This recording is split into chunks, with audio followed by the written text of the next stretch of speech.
In this episode, I just want us to understand how life is hard, not only in Kenya, but also to the rest of the world in regards to police brutality, police using excessive force, and police doing some things which are not guaranteed in the constitution.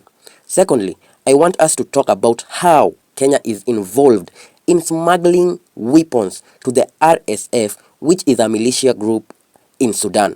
And finally, we will talk about how police brutality has affected Kenya generally.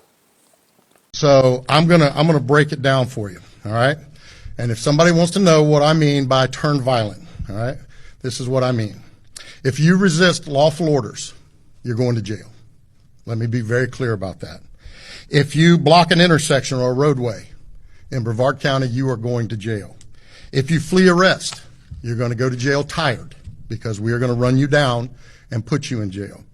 If you try to mob rule a car in Brevard County, gathering around it, refusing to let the driver leave, in our county, you're most likely going to get run over and dragged across the street. If you spit on us, you're going to the hospital and in jail. If you hit one of us, you're going to the hospital and jail, and most likely get bitten by one of our big, beautiful dogs that we have here. If you throw a brick, a firebomb, or point a gun at one of our deputies, we will be notifying your family where to collect your remains at, because we will kill you graveyard dead. We're not going to play. This has got to stop. This is a man who is a sheriff in a county and a state of Florida. And this man is issuing threats on live television. And I'm like, sir, did you just say that you are gonna kill people graveyard dead and send remains to their people? Like, where did the fear even go for a police officer who is mandated to serve the people, to protect the people? Yet he's the one issuing threats. Now, to all fairness, yes, some people who go to demonstrate have bad intentions and do some worse things that even you as a person don't want to see or hear about. But it is the work of the police to maintain law and order. Yes, some people are very, cunning. Some people do things which are not pleasant, but it is your work to make sure that even if this person breaks the law, it is your duty to apprehend the person, arrest the person, charge the person, and if he or she is found guilty, then the necessary procedures will take place. Now, I was very baffled and I was like, sir, do you know if you try that in Kenya, it will be a death sentence for you and the whole of your department, because Kenyans don't fear threats, mere threats from police officers. In fact, there is a video making rounds of a man in Nakuru County who came to protest with a panga. And the funny part is, he was standing in front of the police, and even one police aimed at him, and, shot at the man. The man kept on coming. Now, watch this video. Ajui kabisa. Hii maneno yake ya panga. Hii panga yake. Ndio kusaidiana kwa hii kazi. Haya. Sisi tuko kazi. Kai. Huni wazimu. Huyu jamaa ile bagi amekuja. Atanganya huyu. Akona panga wewe na ukia. Mimi pia mguu kubwa kabisa. Video mchukua hiyo.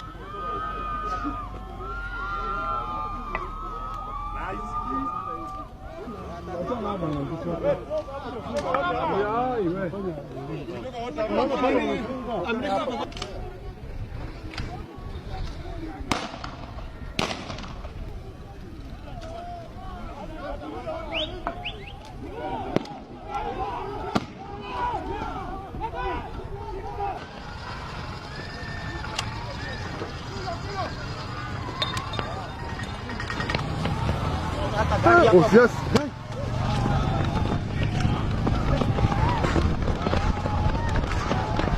So, when I tell you, sir, Kenya is made of other kind of breeds, just believe me. Because if you come in Kenya and you try to issue threats like those, I'm telling you, it is you who will go home as remains, and we will send regards to your people. Now, To the other part of the story, it is now evident that Kenya has been trading and doing illegal businesses with militia groups in our Eastern African community. And that was evident by an expose by the NTV Group of Kenya, which is a media station. And according to them, the government of Kenya sent weapons to a militia group called the R.S.F. What is this R.S.F? R.S.F is a militia group that is fighting the sitting regime that is controlling the country called Sudan.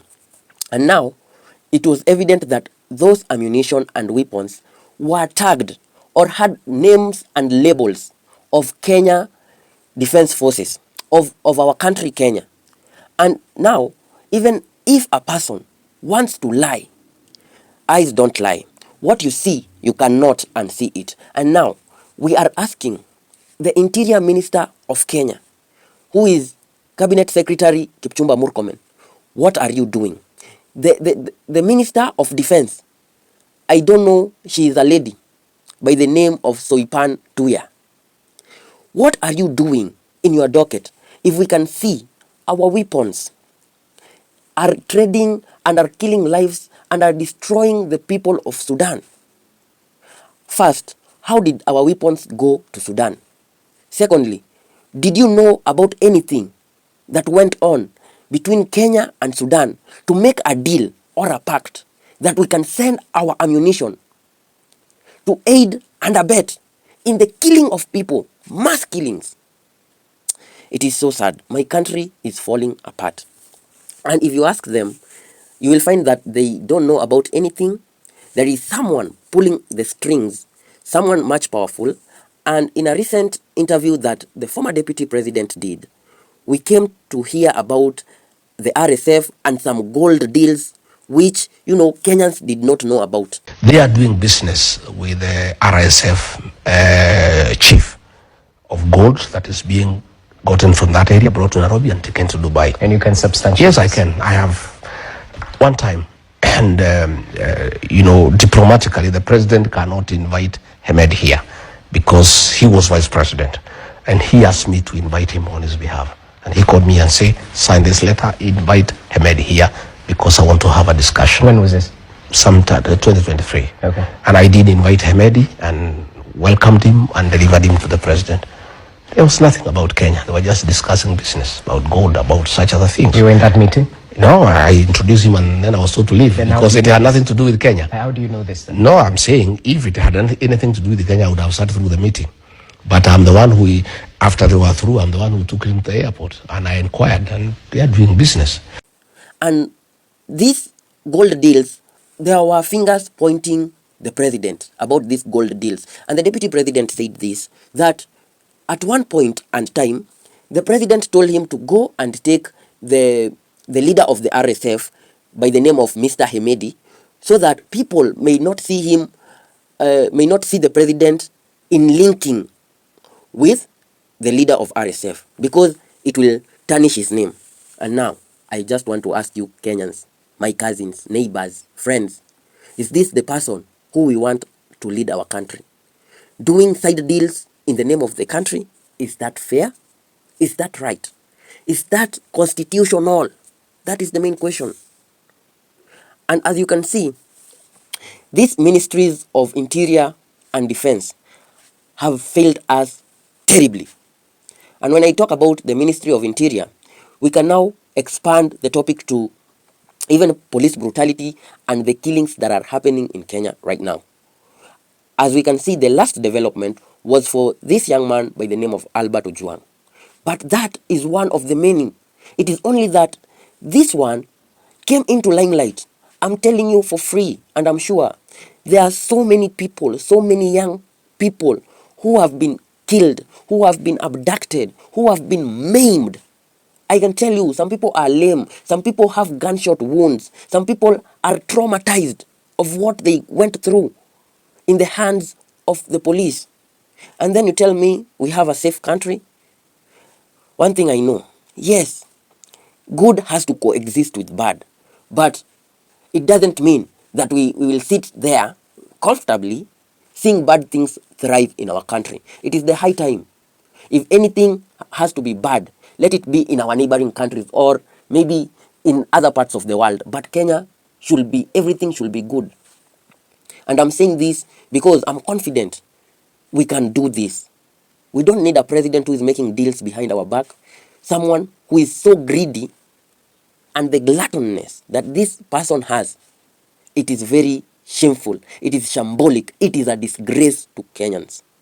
And I'm telling you, as far as everything is concerned, no one in this world, even if you have 1,000 acres, even if you have land totaling to the area of Kenya, where you sleep, it is just, even if the bed is so big, you will just sleep in one corner. You cannot fill the bed.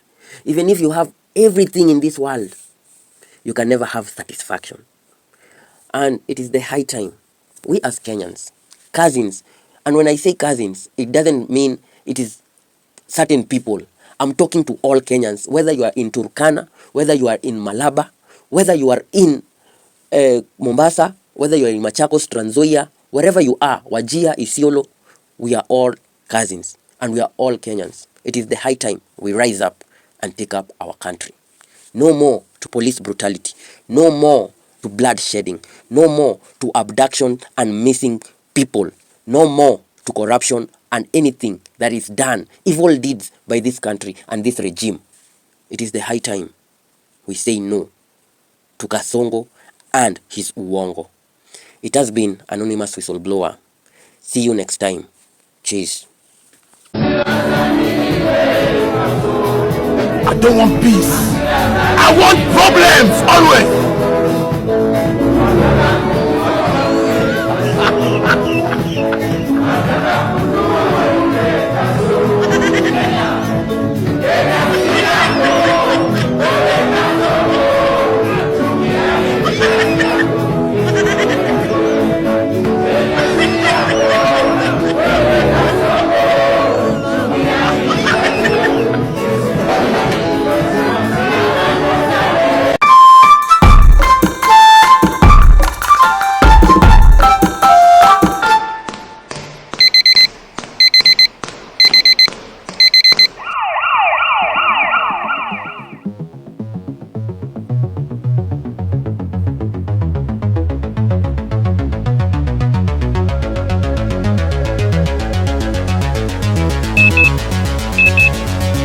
Stand by in 3, 2, 1, go.